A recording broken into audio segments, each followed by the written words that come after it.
Up, everyone? This is the promised Chapter 8 Part 2 video lecture. I wish I wasn't here in my car doing it. As you can see, I'm here at the hospital where my wife's having her surgery.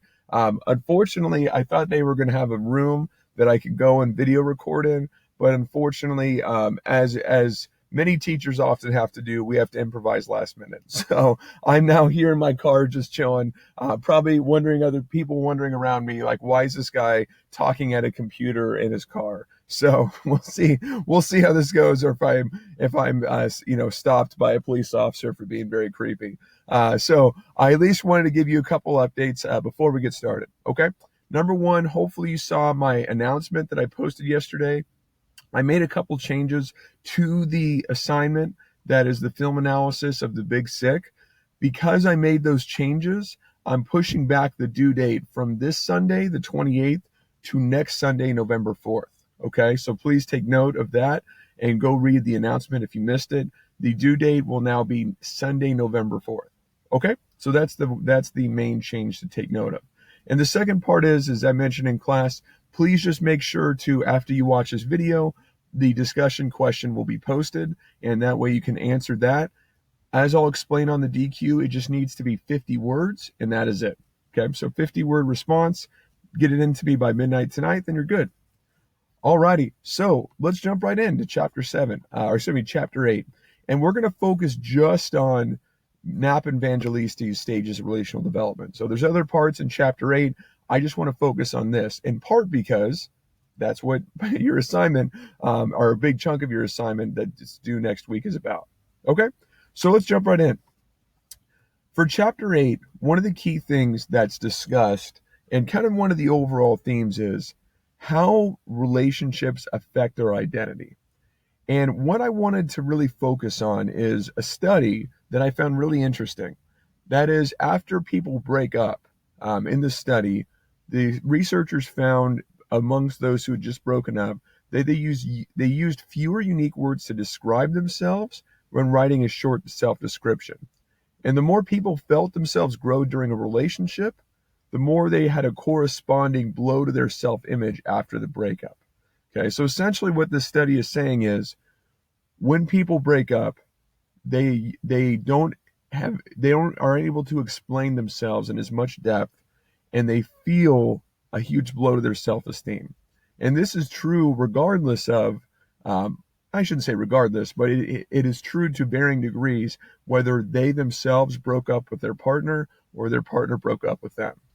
And the question I have, that I would have talked about with you all had we been in class, that is, why does a breakup affect our self-image and self-esteem so much? What is it that really gets at our core and totally changes our self-perceptions? And there are many reasons for it, but the one I want to focus on, that's kind of the core theme of this lecture we're going to talk about, is that a relationship is essentially like the merging of identities. One of my colleagues when I was at Grand Canyon University had this great line that, especially as you get older, getting into a relationship is more like the merging of corporations. And I think that's a great line, because when you think about it, people have their own lives, their own jobs, oftentimes live different places. And if you decide to move in together, or you decide to get more serious in your relationship, you have to find ways to make competing jobs, competing needs, competing usually living situations, and make those work. And to make those work, it requires you really to merge your identity with that other person. And if you were to break up, as I'm sure many of you have experienced at some point, you start to get lost, right? Because you spend all this time in the relationship trying to merge your identity with that person, make your life and their lives work together. You break up, then there can almost be the thought of, who am I? Like, what am I really about? What do I really do? Who am I really? And that can be a scary place, and that's a hard place to recover from. And so today, what I want to talk about is not just the sad stuff, right, of breaking up, but also coming together, because those are the two parts to Knapp and Evangelisti's model that I think you'll find interesting as it kind of stratifies and goes in this order of how relationships come together and break apart. Okay, so let's just start our discussion by kind of saying like this. When you think about it, like, I don't know if any of you have ever been in this situation. You live with someone or you have a lot of stuff by that person, you break up with it and you give all your stuff back or sell it or hopefully not burn it, but you give all your stuff back, you then probably, your house looks or feels very empty without that stuff. And it starts to make you worried like, wow, who am I without this person? All right. So let's start with Nap Evangelisti's model and let's start with the idea of where it came from. So when Nap Evangelisti came up with this model, they had two components that they really wanted to discuss and 5 per stage. So, or sorry, two stages essentially and 5 components per those stages. And the two, as I mentioned before, are coming together and coming apart. So coming together is this process of first time meeting to some form of public union. So usually that takes the form of marriage. So that's kind of when you see the coming together stages, the last one is really going to be focused more on marriage. So that's kind of just a good ending point to think about as we go through this process. Okay. Coming apart then is going from just kind of, you have initial set of arguments, as you're going to see, that create much bigger issues, which then leads to a public breakup and usually being a divorce. Okay. So that's kind of the key thing. To really go through the stages, it needs to be more of a public display of some sort, like a marriage, or I don't know, there's really nothing really equivalent to that per se, but something that's going to be a public display of commitment and then a public display of breakup. Okay. Now, a couple of key things to note. One is the time of process for any of these stages can be almost any length. And that's important to keep in mind because some of these stages, if you think to your own relationships, you probably have spent longer on than others. That if you think, how are all these stages supposed to be equal in length? They're not.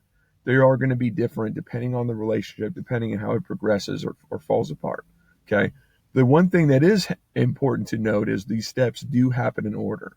That is, it is really tried and true to see relationships go in this order as opposed to jumping around. And you're going to see why as we discuss the model, because it'll make sense when you see the progression. Okay? So that's the background. Let's jump right in. So the first stage is coming together. Okay? And the first component of coming together is known as initiating.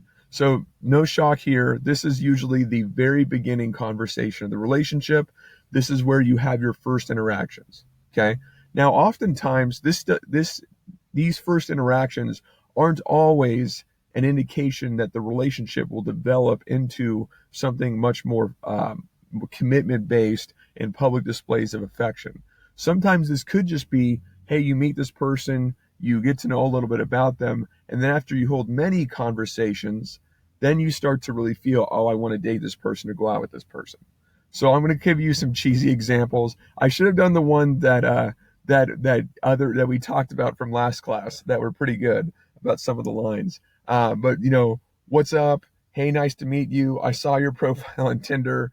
There isn't, like I said, it doesn't always have to be, here's my intent to be in a long-term committed relationship from the beginning. It's just that beginning stages of, here's who I am, here's who you are. Okay? So that's initiating. The second stage is oftentimes more longer, and it sometimes is in varying degrees of depth. But the second is experimenting. And experimenting is where you start to get into, who is this person? You start to be able to answer that question about the person that you're getting to know. Okay? So this is where kind of like at end of your first date, second date, third date. That's kind of what experimenting is those first couple dates where you're going out, you're doing things together, and you're kind of getting a sense of, do I like this person enough to continue to see them? You're thinking, okay, do I see myself with this person more long term? Do I feel it's working out? So usually it's those first few dates, I'd say, what the experimenting stage is.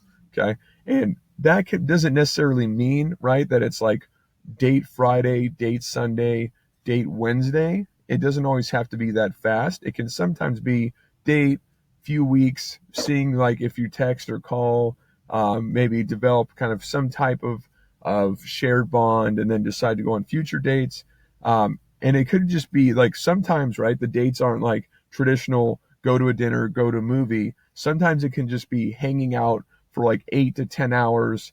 Just like, I remember actually with my wife and I, we had this one night where we went to this kind of in Vegas. There's this kind of mountain area on the east side of the city that overlooks all of the strip. And we just kind of hung out. I was driving a rental truck at the time. And because my car, I unfortunately just got in an accident. And I remember we just sat in the bed of my rental truck and just looked out into the strip and just talked. And that was a really key moment of, wow, we're really connecting and bonding. This is awesome. So what does this look like in terms of examples? One of the things that this is kind of silly example I have that I'm going to show is in this stage, you sometimes develop strategies to determine, this person passes this test. And the example that I think that's pretty funny, some of you may have seen the show How I Met Your Mother. So this scene is in reference to how Ted, the character on the right, he with Stella, the character on the left, he gives her a test by having her watch Star Wars. And it's kind of funny because it's meant to be a demonstration of how sometimes we will like throw out tests in the experimenting stage to see if people like the same things we do or they don't.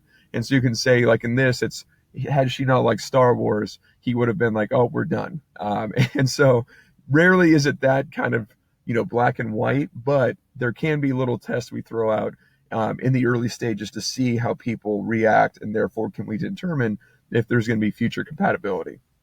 All right, so that's kind of a fun example of the second stage. So the third stage after experimenting is intensifying. And this is where we would consider it the honeymoon stage.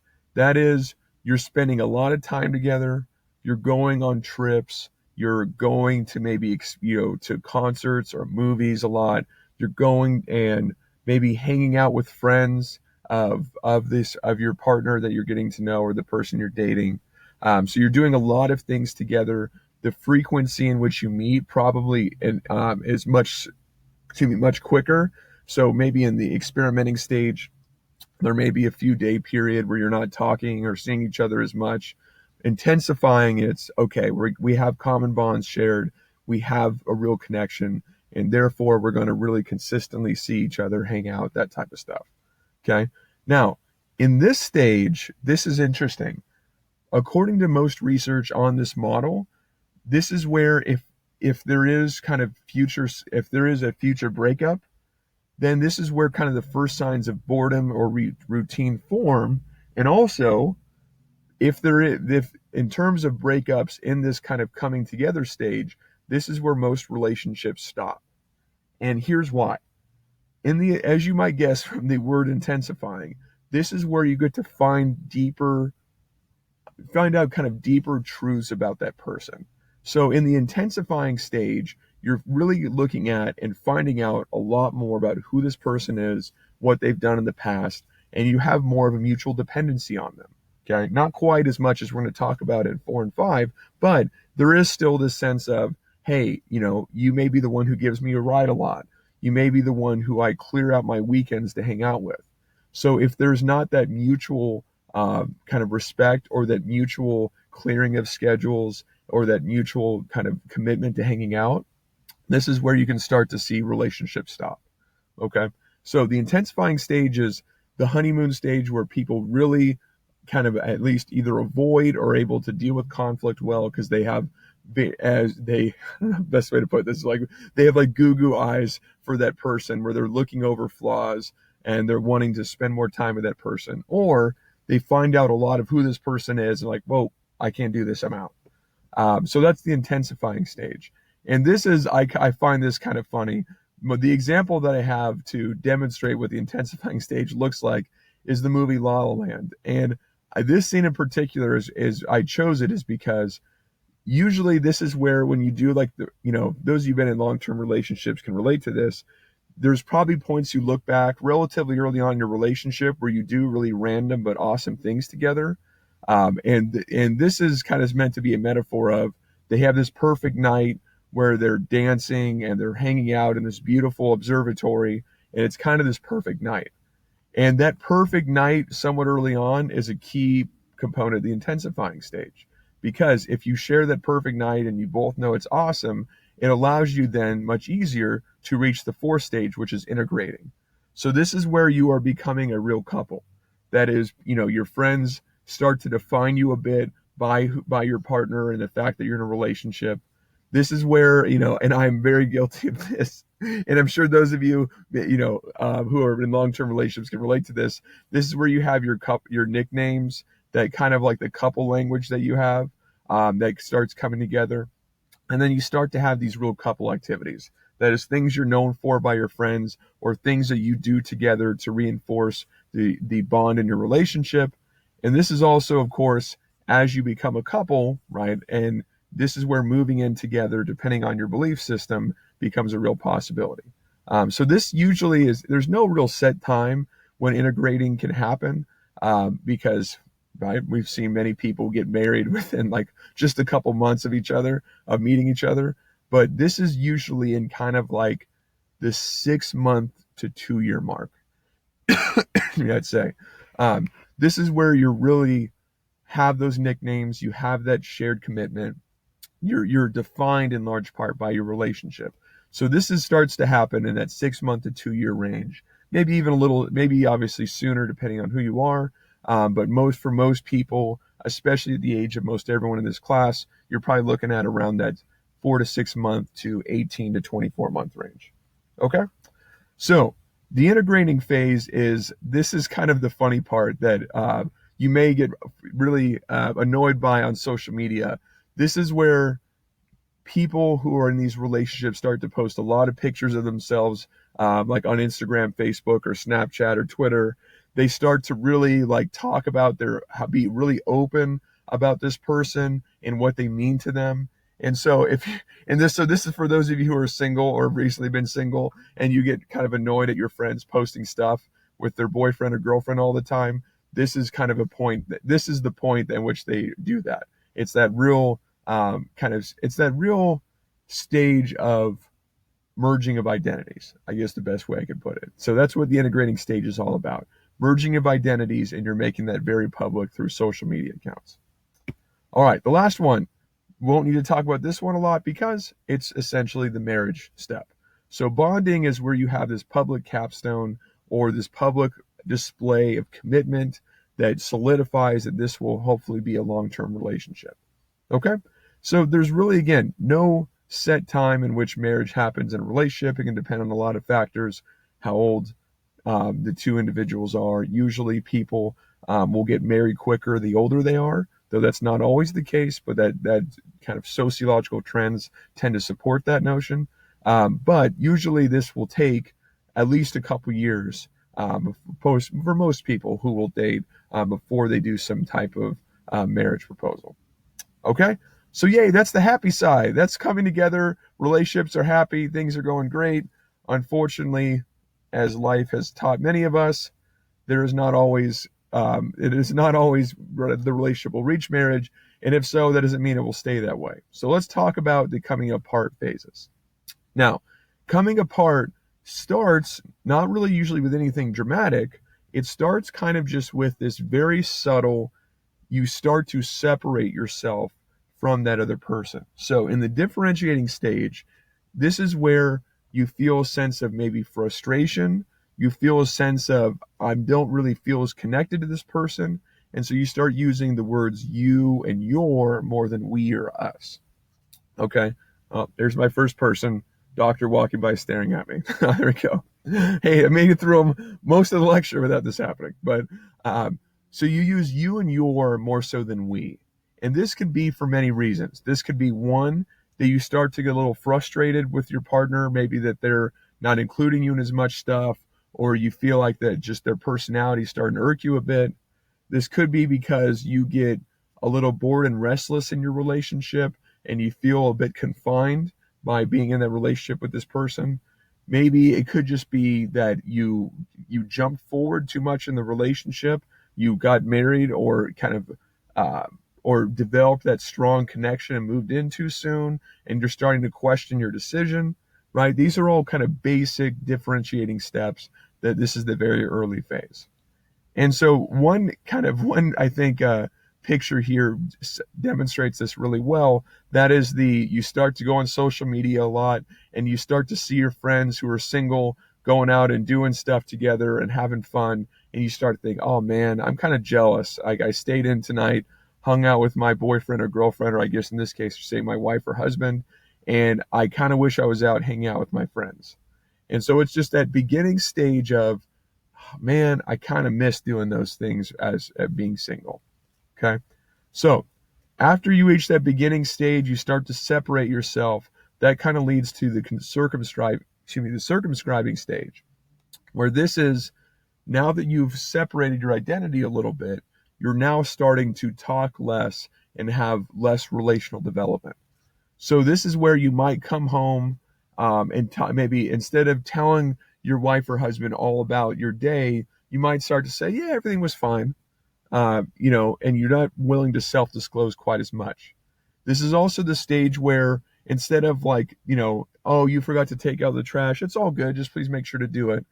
In the, coming together stages, that's probably more likely to happen. In the coming apart, specifically the circumscribing stage, then that might turn into a 15-20 minute argument that increases in intensity. Okay? And this is the key one. The third one is key. You fail to continue that relational growth. And what that means is, in the earlier stages, like especially kind of like that intensifying level stage or that integrating stage, there's a lot of, hey, we should try and do this together. Oh, this looks really cool. We've never done this. Let's go and do this. Or, hey, we've never thought about doing this in a relationship. Let's go try this. And each of those activities that is new that you're doing is whether you're conscious of it or not, is meant to push the relationship forward, is meant to try out new things, develop new bonds, and therefore increase commitment. Those things, if the circumscribing stage is hit, do not continue to happen. That is, the new activities that you try to try and grow or strengthen or progress the relationship stop happening. You may get stuck with, well, our thing is to go and do this. I guess this is what we'll do every week. And so you get stuck in that pattern. And that pattern can be a problem because the example I was thinking of is you start these little lies in your relationship. That is, you don't feel the need to disclose as much. You don't feel the need to be quite as truthful. So you start saying things of, oh yeah, sorry, honey, I'm on my way, when you're really not. And those little instances, I'm sure we've been there and told these kind of white lies before. In just one of them is not going to ruin a relationship usually. But as that phase of I don't feel as connected and I'm not going to be as open, those little white lies start to turn into bigger things. And those bigger things is really stagnation. So this is where you have stopped doing your couple activities. You really are now feeling resentful towards the other person. And then you start to distance yourself. So it's no longer using you and your, it's no longer using you and your instead of we and us. It's more of, I don't really want to see this person. I don't really want to hang out with this person as much. I want to go and do other things with my friends as opposed to being with this person. So this is where this leads to the kind of the inevitable, I shouldn't say inevitable, but this leads to the very famous example of, Barry's starting to hang out with his ex now, while with his wife. That's probably a bad sign. And no, just to not spread any rumors, I do not hang out with my exes, so don't have to worry about that. But this is where if you have friends who are in a relationship, and especially in a marriage, are starting to hang out with some ex-girlfriends or ex-boyfriends, then that starts to show, right, that this person may be in real trouble in their relationship. Okay? So that's the key thing with knowing here in the stagnating phase is there's this, I'm angry or upset at this person. I'm not going to make the effort to go do things with them, and I'm going to start to distance myself by engaging in other activities that may be harmful to that relationship. And through that, you then literally start avoiding each other, and that's the next stage. So this is where you may just make the choice to, when they get home at 5 o'clock, you may not get home till like 7 or 8. Or that they get home from work early and you used to get home from work at 2 or 3 p.m. to hang out with them, you stop doing that. Or, it's a Friday night and you start saying, hey, I'm going to go hang out with my friends and do stuff with them as opposed to with you. or hey, it's the weekends. I know we used to go and like, I don't know, whether it's like go bowling or go like hanging out with mutual friends or go like hiking together. Nope, you stop doing that. Okay. So through that open avoidance, it's no real guess that with withdrawing from the relationship, that terminating phase is going to result. And that's one thing we know. We're going to talk a little bit about later in the semester this concept called the four horsemen of the apocalypse. And that's it's not necessarily it's founded on the Bible, the four horsemen of the apocalypse from the Bible, but it's not in itself a religious concept, at least used here. It's saying what are the four horsemen that will inevitably, about 90 to 95% of the time, predict divorce.